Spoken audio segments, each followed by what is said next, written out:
আসসালামু আলাইকুম রহমতুল্লাহি ওয়াবারাকাতুহ। আলহামদুলিল্লাহি রাব্বিল আলামিন ওয়াসসালাতু ওয়াসসালামু আলা সাইয়্যিদিল মুরসালিন ওয়া আলা আলিহি ওয়া সাহবিহি ওয়া মান তাবি'আহুম বিইহসানিন ইলা ইয়াউমিদ্দিন, আম্মা বা'দ। জি, এবার আসেন ফরজ। ওযুর ফরজ কয়টা বলেন তো দেখি? আমরা জানি যেটা 4টা, কিন্তু ওযুর ফরজ 6টা। ওযুর ফরজ 6টা। 4টা তো আমরা জানি যে 1 নম্বর হলো কি? মুখমণ্ডল, সমস্ত মুখমণ্ডল ধৌত করা। 2 নম্বর দোনোই হাতের কনুই সহ ধোয়া। 3 নম্বর মাথার 4 ভাগের 1 ভাগ মাসে করা, নাকি? যেটা আমাদের দেশীয়, আমরা ওইটা জানি যে 4 ভাগের 1 ভাগ মাসে করা। আর 4 নম্বর হলো কি? পা ধৌত করা। এখন আসেন আমরা এখন সহিহ সুন্নাহ থেকে শিখবো যে ওযুর ফরজ 6টি। ওযুর ফরজ 6টি। 1 নম্বর ফরজ গোসলুল ওয়াজহে, মানে মুখমণ্ডল, মুখমণ্ডলটা ধৌত করা। আল্লাহ পাক কোরআনে কারিমে ওই আয়াতের মধ্যে সূরা আল মাইদার 6 নম্বর আয়াতে আল্লাহ পাক বলেন ফাগসিলু উজুহাকুম, তোমরা তোমাদের মুখমণ্ডল কি করো? ধৌত করো। তবে এই মুখমণ্ডলের ভিতরে আরো 2টা জিনিস অন্তর্ভুক্ত হবে। সেটা হলো কুলি, নাকে পানি দেওয়া, এইটাও মুখমণ্ডলের আওতাভুক্ত। মানে মুখ বলতে এইটাতে, এই 2টা তো এই সীমানার ভিতরে। এই জন্য মুখ ধোয়া মানে এই ভিতরে কুলি করা, নাক পরিষ্কার করা, এগুলো মুখের অন্তর্ভুক্ত। এই জিনিসটা মানে পার্থক্য আছে আমাদের শিক্ষা থেকে। আমাদের শিক্ষার মধ্যে ছিল এই 2টা আলাদা জিনিস। এই 2টা আমরা জানি যে সুন্নত, কুলি করা সুন্নত, নাকে পানি দেওয়া সুন্নত।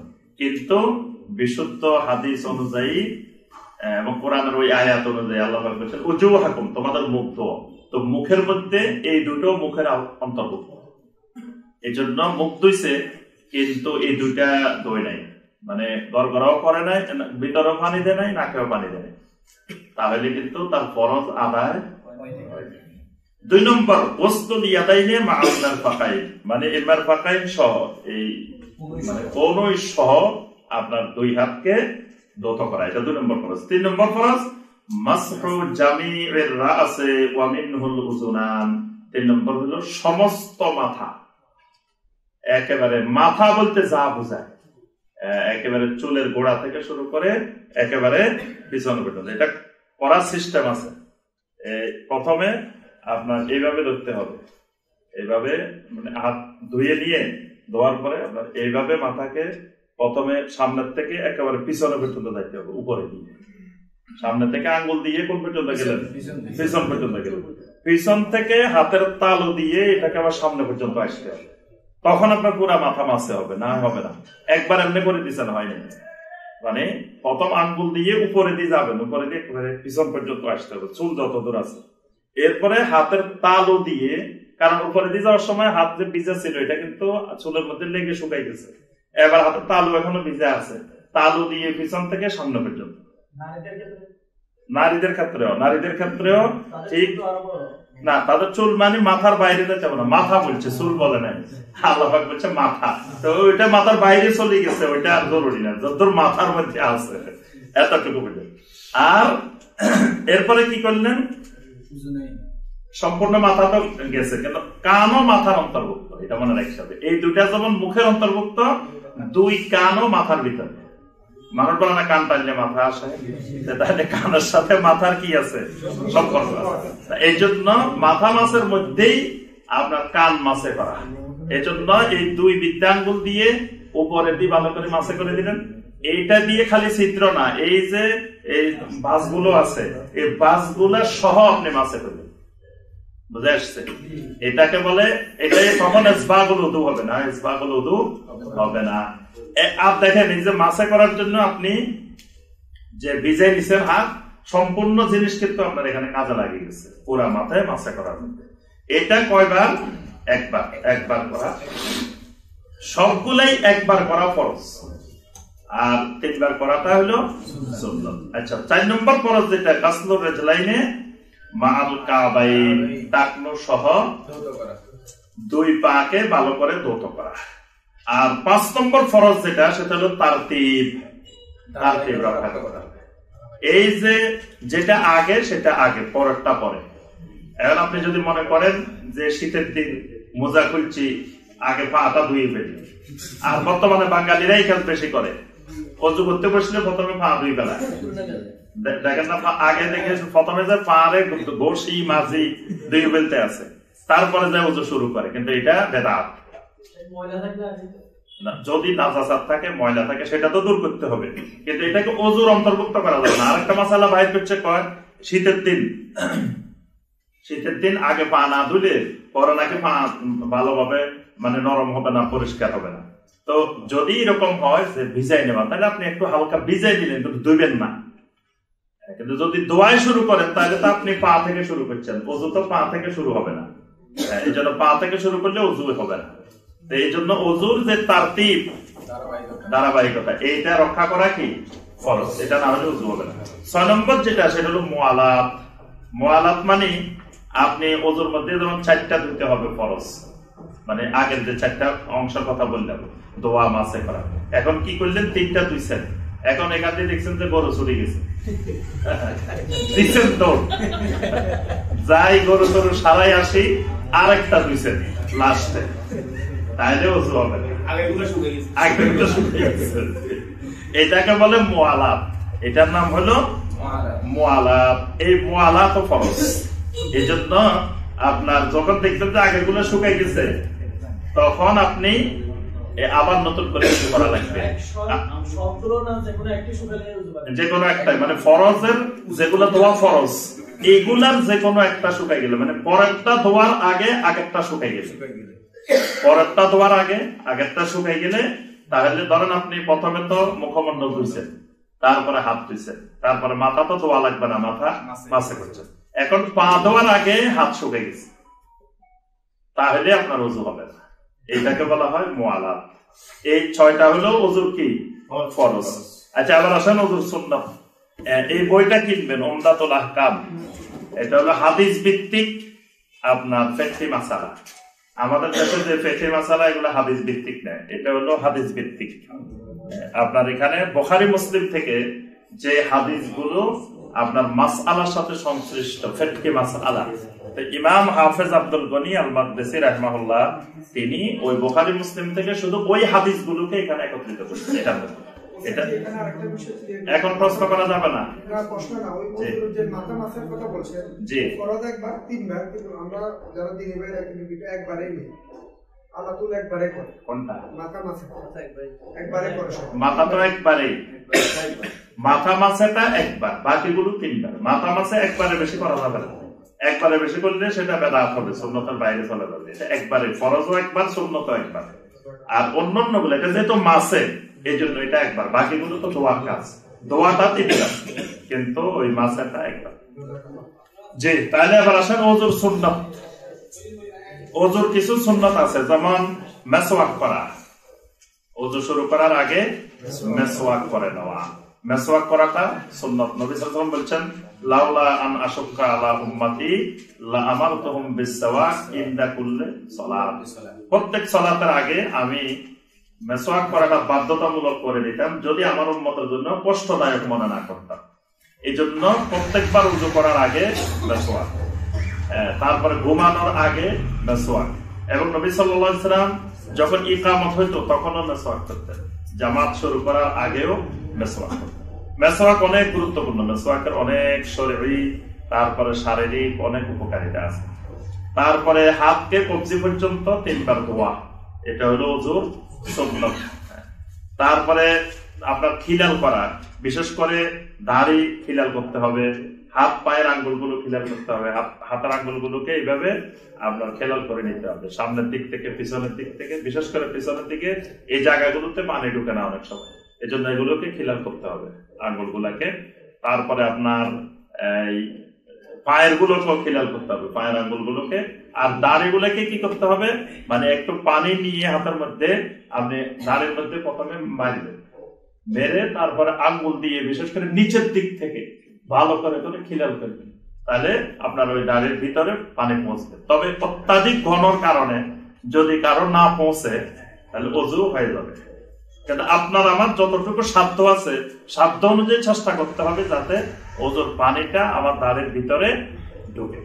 কারো কারো দাঁড়ি অত্যাধিক ঘন, ওই যাদের অত্যাধিক ঘন তাদের ওইরকম ঢুকবে না, কিন্তু ভালো করে খিলাল করে যথাসম্ভব চেষ্টা করতে হবে। আর ওজুর সবসময় ডান দিক থেকে শুরু করতে হবে, ডান দিক থেকে বাম দিক সবসময় খেয়াল রাখতে হবে।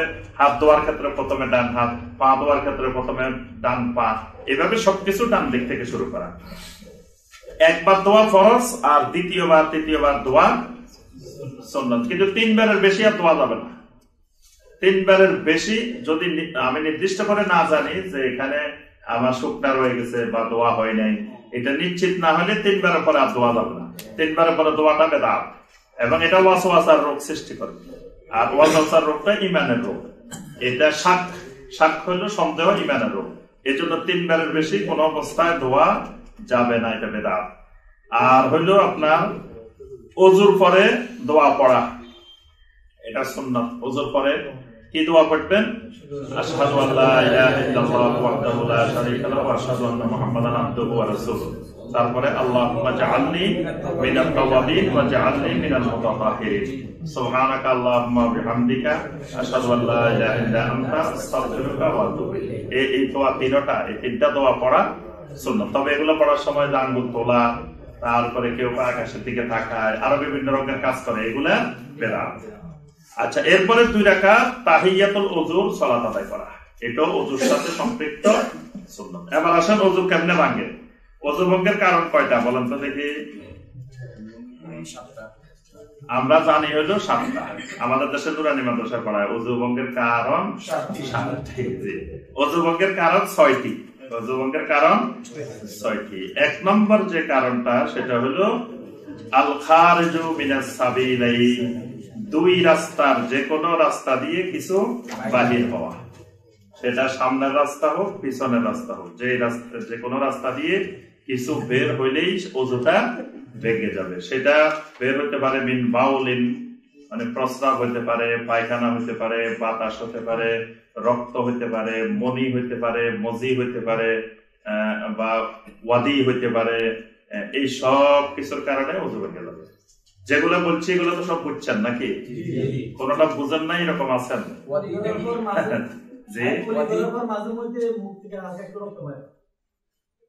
কিসের থেকে? মুখের কথা তো বলি না, আমরা বলছি তো 2 রাস্তা, 2 রাস্তার মধ্যে তো মুখ নাই। সামনে পিছনের 2 রাস্তা দিয়ে ওযু ভঙ্গের কারণ বলা হয়েছে, সামনে পিছনের 2 রাস্তা দিয়ে কিছু বের হওয়া। ভাই বলছে যে ওদি। হ্যাঁ, ওদিটা কি? ওদিটা হলো অনেকের প্রস্তাবের পরে মানে উত্তেজনা বিহীন কিছু বের হয়, কিছু মানে যৌন বের হয়, এটাকে শরীয়তের ভাষায় বলা হয় ওয়াদি। আর মজি হলো প্রথমে যেটা বের হয়, যেটা আপনার হালকা, যেটা প্রাথমিকভাবে বের হয়, এটাকে বলা হয় মজি। মজি নাপাক, ওদিও নাপাক। মজিও নাপাক, ওয়াদিও, এরা আসলি নাপাক, দুইটাই আসলি নাপাক। এইগুলো 2টা কাপড়ে লাগলে কাপড় ধোয়া ফরজ। কিন্তু মনি যেটা, মনি পাক কি না পাক এটা নিয়ে একটা লাভ আছে মনির বিষয়। কিন্তু মজি আর ওয়াদি এই 2টা পাক। তবে 3টার কারণে ওযু ভাঙবে, আর মনির কারণে ওযুও ভাঙবে, গোসলও ভাঙবে। মানে মনির কারণে ওযুও করতে হবে, গোসলও করতে হবে, 2টাই ফরজ হবে। তাহলে 1 নম্বর কারণ প্রস্রাব পায়খানা বা 2 রাস্তার যে কোনো রাস্তা দিয়ে কিছু বের হওয়া। 2 নম্বর ওয়াল খারিজুল ফাহিশুন নাজিসু মিনাল জাসাদ। 2 নম্বর কারণ হলো এই 2 রাস্তা ছাড়া শরীরের অন্যান্য জায়গা থেকে, শরীরের অন্যান্য জায়গা থেকে কোন নাজাসাত বের হওয়া, কোন নাজাসাত বের হওয়া। এখন নাজাসাতের মধ্যে একটা হলো রক্ত। রক্ত যদি ওই 2 রাস্তার যে কোনো রাস্তায় বের হয় ওযু ভেঙে যাবে, সামনের পিছনে যে। কিন্তু অন্য জায়গা থেকে রক্ত বাইরে এলে আমরা যে ওযু ভঙ্গের 7টা কারণ জানি, সেখানে কিন্তু আছে রক্ত বের হয়ে গড়াই পড়া, মানে কোন জায়গা থেকে, শরীরের যে কোনো জায়গা থেকে রক্ত বের হয়ে গড়াই পড়া। এখানে আহলুল ইলমেরা ইখতিলাফ করছেন। কোন কোন আহলুল ইলম বলছেন রক্ত বাইরে এলে ওযু ভাঙবে না, রক্ত বাইরে এলে ওযু ভাঙবে না, কারণ এই রক্ত বের হলে ওযু ভাঙে, এই ব্যাপারে রাসূলুল্লাহ সাল্লাল্লাহু আলাইহি ওয়াসাল্লাম থেকে সহিহ কোনো হাদিস সাবিত হয়নি। আবার কেউ কেউ বলছেন না, এটা যদি বের হয় তাহলে ভেঙে যাবে। এবং এখানে আপনার শাইখ বিন বাজ রাহিমাহুল্লাহ এটাকে ওযু ভঙ্গের কারণ হিসেবে উল্লেখ করছে। এটাকে অনেক আহলুল ইলমেরা ওযু ভঙ্গের কারণ ধরেন না, কিন্তু শাইখ বিন বাজ রাহিমাহুল্লাহ বলছেন যে এটা ওযু ভঙ্গের কারণ হবে। কারণ হলো এটাও একটা নাজাসাত, রক্ত নাজাসাত। এটা যদি শরীরের কোনো জায়গা থেকে অত্যাধিক পরিমাণ বের হয় তাহলে এটা নাজাসাত। এটা দলিল হলো কোন কোন সাহাবী কোন কোন তাবেঈ এটাকে ওযু ভঙ্গের কারণ মনে করতেন, নাজাসাত হিসাবে। এজন্য শাইখ বিন বাজ রাহিমাহুল্লাহ বলছে এটাও ওযু ভঙ্গের একটা কারণ। 3 নম্বর কারণ কয়টা গেছে? 2টা। 3 নম্বর হলো জাওয়ালুল আকল বিনাউমিন আও গায়রি, ঘুমের কারণে বা অন্য কোনো কারণে আকল দূরীভূত হওয়া, মানে বেহুশ হয়ে যাওয়া। তার আকল ছিল না, আকল সচেতন ছিল না, সেটা ঘুমের কারণে হইতে পারে। এমন পরিমাণ ঘুম যে পরিমাণ ঘুমের কারণে তার আকল ঠিক ছিল না, অথবা আপনার কোন বেহুশ হয়েছে কোন কারণে, এই হইলে ওযু ভেঙে যাবে। 4 নম্বর যেটা মাসুল ফারাজ বিল ইয়াদে কুবুলান কানা আও দুবুরান মিন গায়রি হাইলিন, মানে হাত দ্বারা কোন প্রকারের আবরণবিহীন সামনের অঙ্গ বা পিছনের অঙ্গ স্পর্শ করা। বুঝতে পারছেন? মানে প্রস্রাব পায়খানার যে সামনের পিছনের এই 2টা অঙ্গ, এই 2টা অঙ্গ আপনার হাত দিয়ে সরাসরি স্পর্শ করা।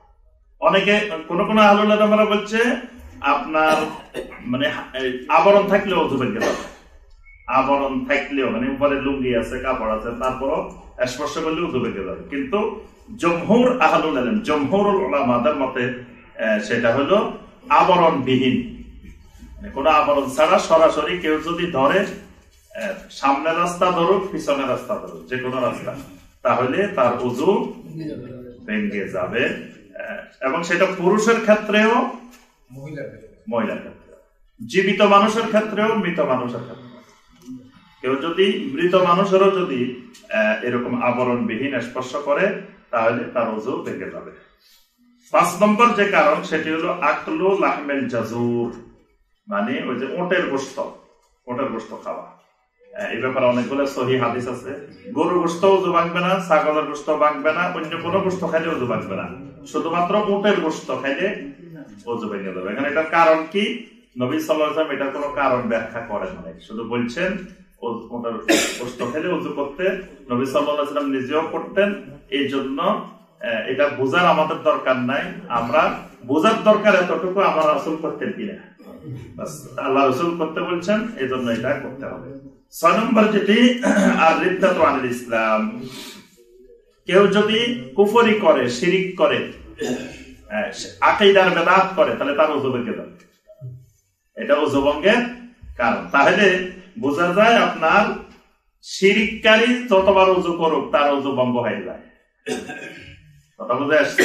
শিরিক করলে ওযু ভাঙবে, শিরিক করলে ওযু ভাঙবে, কুফরি করলে ওযু ভাঙবে, বেদাত যদি আকীদার বেদাত হয় তাহলে ওযু ভেঙে যাবে। তাহলে আমরা ওযুর ব্যাপারে মোটামুটি সংক্ষেপে কিছু জানলাম। এবার আসি আমরা গোসল।